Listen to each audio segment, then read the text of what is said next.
When I was a kid, knocking on a neighbor's door to borrow a cup of sugar or an egg felt like second nature. And it was less about convenience and more about trust and connection. That simple act of sharing fostered a sense of security and belonging that turned your neighbor from a stranger to extended family. Today, that sense of connection feels like a distant memory. I find myself hesitating to reach out, and I suspect I'm not alone in that. Many of us live in neighborhoods where the ties that once bound us have frayed, and this growing disconnect really does leave the most vulnerable among us facing their struggles in isolation. But honestly, I'm guilty of contributing to this myself because as I get caught up in the everyday hustle and bustle of life, I find myself less intentional about reaching out and making new connections or even maintaining the ones that I already have. But when I read this book, What We Owe Each Other by Manoush Shafiq, I found myself captivated by this idea of an unseen social contract that binds us as a society. And it's my belief that if we're gonna progress as a collective, this contract needs to work for everyone, including a group often overlooked, children and families impacted by incarceration. Imagine being a child sitting at home trying to do your math homework, but your mind is everywhere but on the problem in front of you. You might be thinking, is my mom okay? Or will my dad make parole? Or does anyone even see what I'm going through? Well, for me, this wasn't just a thought experiment because it was my real life. Growing up with an incarcerated parent, I found that I struggled with my sense of self-worth and my identity. Anger was my primary emotion, but what I didn't know is, while I was angry, I was also hurt, confused, shocked, and embarrassed by my life. When I was just 8 years old, I remember a girl at school asking me, "Where's your dad?" And ashamed, I lied very quickly and told her he lived in Georgia. And truth be told, I had never even been to Georgia, but I just wanted to quickly get away from that question and my reality. Escaping my real life was a large part of how I dealt with my father's incarceration. And to that point, it had been 2 years since he went away. And I was very shocked at how my life had changed so drastically. To this point, it's been 26 years since he went away, and I'm still very confused about the cards that I've been dealt. Unfortunately, this is not just my story, because research tells us it's a shared experience of about 2.7 million children in the United States. That means about 1 in every 28 kids has a parent incarcerated. These children are bearing burdens that they shouldn't have to, dealing with stigma and tasked with really trying to navigate these heavy emotions. And you might be sitting there thinking, well, that's their cross to bear. But let me tell you, it's more yours than you may realize, because they're gonna take their hurt, their pain, their anger everywhere with them, into their classrooms, their homes, and their neighborhoods. And it's going to alter the fabric of your community. And when a child has a parent incarcerated, they are more likely to become incarcerated themselves relative to their peers who are not in that situation. And when a parent is pulled from the home, life tends to speed up for the entire family. This could look like going from 2 incomes to 1 or 1 income to none, putting the child in a position to have to work and choose possibly between school and making sure their siblings have food to eat. This is where I want you to think about the society that you would like to live in, the future you want for your own children.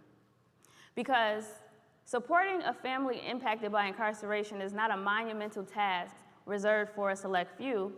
Rather, it is an opportunity for us all to play to our strengths and align them with the needs of others. In my own life, I had my mother who extended herself in every way possible to make sure we had a rich life. And she helped us cultivate our relationship with God. I had my Uncle Mario, who inspired me with his own ambitions and made me laugh with his antics. Many mornings he would say to me, "Pop, in the morning? Girl," because I would often want to drink a Tahitian treat with my breakfast. I also had my Nana, who never went or goes a day without telling me how proud she is of me. My friend Venus, who shared her family with me, and they became my family. Her mom often opened their home to us in the morning so my mom could make it to work on time. I also have my friend Emily, who shared her family with me, and I even got to go to my first Cardinals game with them. In high school, I had programs like Right and Must that really gave me the opportunity to explore my interests and my strengths in life. With these people, programs, and some others, I was really able to see beyond my circumstances and set a standard for my life. A healthy society is a lot like a well-functioning body where every muscle, organ, and even the smallest pinky toe plays a role in its ability to thrive. And when one part is affected, the entire system is at risk. Similarly, when we ignore the struggles of children and families impacted by incarceration, we are putting our communities at risk. But let me assure you that progress is not an overnight thing, and it really is in the small, gentle efforts that will make the difference. That can look like, if you have the time, offering to do pickup and drop off for a family that can use an extra set of hands in the morning and the afternoon.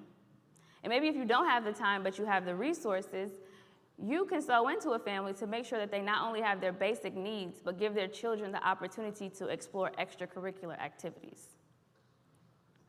The final thing I want to leave you thinking about is that many social justice initiatives focus on prison reform, right? That might look like addressing harsh sentencing, rehabilitation for the incarcerated person, or looking at systemic racism. All good work, for sure, but prison reform is incomplete without a parallel commitment to acknowledging and supporting the families left behind. Because while the incarcerated person faces a physical prison with bars that you can see, their family left behind faces a figurative one with bars you can't see, but I assure you it's just as confining.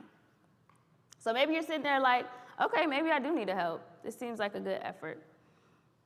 Okay, I would suggest that you ask the family what they need, because nobody will know what they need better than them.